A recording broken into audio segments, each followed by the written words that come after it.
Selamat petang, salam sejahtera. Apa kabar kamu semua? Bongkar, jangan tak bongkar, bongkar sampai terlondeh. Aku nak ucapkan terima kasih kepada semua pengikut channel aku ini yang suka memerhati politik. Kita bukan sekadar nak menjadi pengundi, tapi kita juga mau bersuara, melontarkan pendapat kita dan sebagainya. Bagi mereka yang menganggap bahwa saya adalah penyokong kepada parti-parti kerajaan tertentu, sebenarnya tidak. Saya adalah pemerhati politik yang bebas. Kita akan mengulas mana yang perlu, kita akan mengulas mana yang penting. Perkara yang kita nak ulas, yang kita nak londehkan petang ini adalah tentang pilihan raya. Bukan pilihan raya, tapi tentang jawatan timbalan Perdana Menteri. Baru-baru ini hangat juga diperkatakan tentang perjanjian di antara Muhyiddin Yassin dengan Ismail Sabri Yaakob melibatkan jawatan timbalan Perdana Menteri. Sehingga ada dalam kalangan pemimpin UMNO tampil secara terbuka mengatakan beliau tidak tahu tentang kewujudan perjanjian tersebut. Antaranya adalah Sahrir. Sahrir mengatakan beliau tidak tahu mengenal tentang perjanjian tersebut. Bahkan orang kuat dalam Parti Perikatan Nasional sendiri, yaitu Presiden PAS, yaitu Datuk Hadi Awang, turut menyatakan bahwa tidak ada keperluan untuk melantik timbalan Perdana Menteri sekarang, dan beliau juga sendiri mengatakan tidak tahu tentang perjanjian tersebut. Dan baru-baru ini pada Sabtu yang lepas kemarin muncul satu bukti yang tidak boleh dinafikan lagi, yaitu apabila Ketua Setiausaha Politik Perdana Menteri pada waktu itu, yaitu Marzuki, telah pun menyatakan bahwa wujud perjanjian tersebut yang mana beliau sendiri mengurusnya dan di hadapannya ditandatangani dengan dua saksi, seorang daripada UMNO, Menteri UMNO, dan seorang lagi daripada Menteri Bersatu. Bermakna boleh terima dan kita kata memang wujud perjanjian tersebut. Soal wujud atau tidak perjanjian itu sudah menjadi perkara yang kedua sekarang. Perkara pertama sekarang adalah Ismail Sabri Yaakob patut memberikan respon dengan segera, membuat keputusan dengan segera, dan jangan biarkan isu ini makin hari berlarutan dan makin menyusahkan pentadbiran beliau. Ditambah lagi dengan desakan demi desakan, himpitan demi himpitan, kecaman demi kecaman, bukan sekadar daripada parti pembangkang, musuh politik Ismail Sabri Yaakob, bahkan juga daripada netizen dan rakyat sendiri. Dan daripada parti UMNO sendiri dan Barisan Nasional sendiri yang menuntut Ismail Sabri Yaakob tampil bercakap sendiri tentang isu ini. Karena sehingga sekarang saya tak pastilah kalau saya tidak jumpa tentang isu itu, tapi sampai sekarang kelihatannya Ismail Sabri Yaakob belum lagi memberikan apa-apa kenyataan media terbuka ataupun bertulis tentang hal ini. Petang ini kita nak cadangkan dua perkara, yaitu untuk meredahkan kepanasan politik berkaitan dengan timbalan Perdana Menteri ini.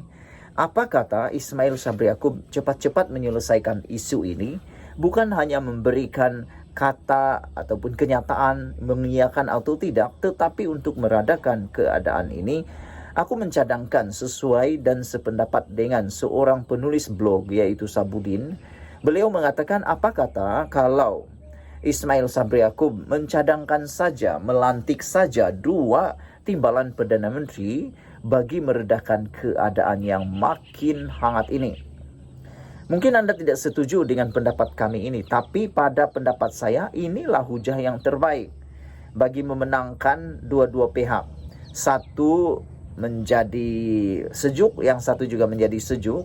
Ismail Sabri Yaakob patut melantik dua timbalan Perdana Menteri, walaupun ramai yang mengatakan saat ini tidak sesuai melantik kerana waktu yang sudah singkat sebelum PRU 15 diadakan. Tetapi ingat, harus kita meredahkan keadaan. Dan ada banyak perkara mekanisme yang harus dibuat. Perkara pertama, lantikan dua timbalan Perdana Menteri ini mestilah daripada UMNO seorang dan daripada Bersatu seorang. Timbalan Perdana Menteri daripada Bersatu dicadangkan adalah sama ada Setiausaha Agung Bersatu, yaitu Hamzah Zainuddin, ataupun timbalan Presiden Bersatu sendiri, yaitu Faizal Az-Zumu, ataupun lantikan ahli Majlis Kerja Tertinggi Bersatu Azmin Ali. 3 pilihan ini boleh menjadi timbalan Perdana Menteri. Ramai mungkin yang berminat dengan Hamzah Zainuddin, karena Hamzah Zainuddin daripada Menteri Kementerian Dalam Negeri, manakala Faizal Azumu pula adalah Menteri Belia dan Sukan, manakala Azmin Ali pula adalah MITI. 3 ini daripada kalangan kabinet. Bermaksud kalau dilantik salah seorang daripada mereka, tidak akan berlaku peningkatan kos baru di dalam gaji, allowance dan sebagainya, karena mereka terdiri daripada kalangan kabinet sendiri. Tetapi yang menjadi persoalan adalah, adakah rakyat akan terima 3 pribadi ini?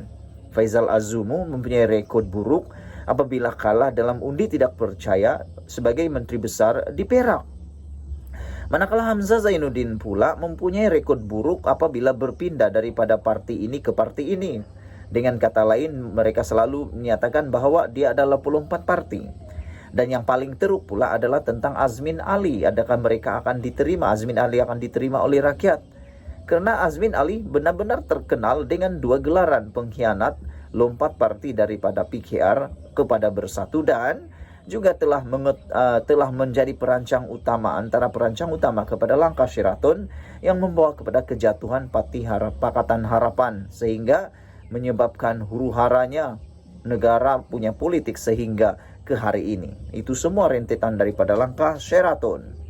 Manakala pilihan daripada Parti UMNO untuk menjadi timbalan Perdana Menteri pula adalah Mahazir Khalid. Mahazir Khalid adalah menteri dalam kabinet Ismail Sabri Yaakob sekarang, manakala beliau juga adalah naib presiden UMNO.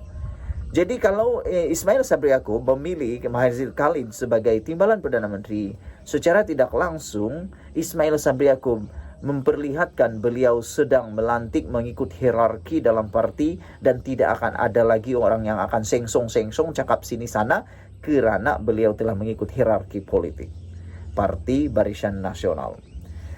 Pada pendapat saya, sekiranya dia 2 Perdana Menteri, timbalan Perdana Menteri ini dilantik, maka suhu politik Malaysia akan lebih mereda dan mengurangkan kos kerana mereka daripada kalangan kabinet sendiri.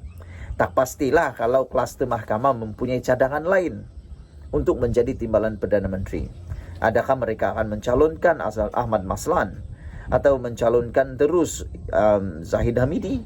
Tapi kalau Zahid Hamidi yang dicalonkan agak janggal, kerana Presiden UMNO pula menjadi timbalan Perdana Menteri, manakala naib presiden yang di kedudukan ketiga dalam parti UMNO hanya pula menjadi Perdana Menteri. Ini sesuatu yang tidak boleh diterima. Terpulang pada anda, apa pendapat kamu?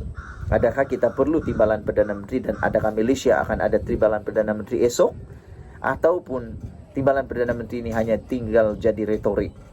Dan kalau ini benar berlaku, kita akan melihat sejarah Malaysia berlaku 2 timbalan Perdana Menteri dilantik di Malaysia. Sekian dulu ulasan kali ini. Jangan lupa tinggalkan komen anda. Malaysia kita punya. Kita juga sama-sama cintai Malaysiaku. Kita jumpa lagi. Bye-bye.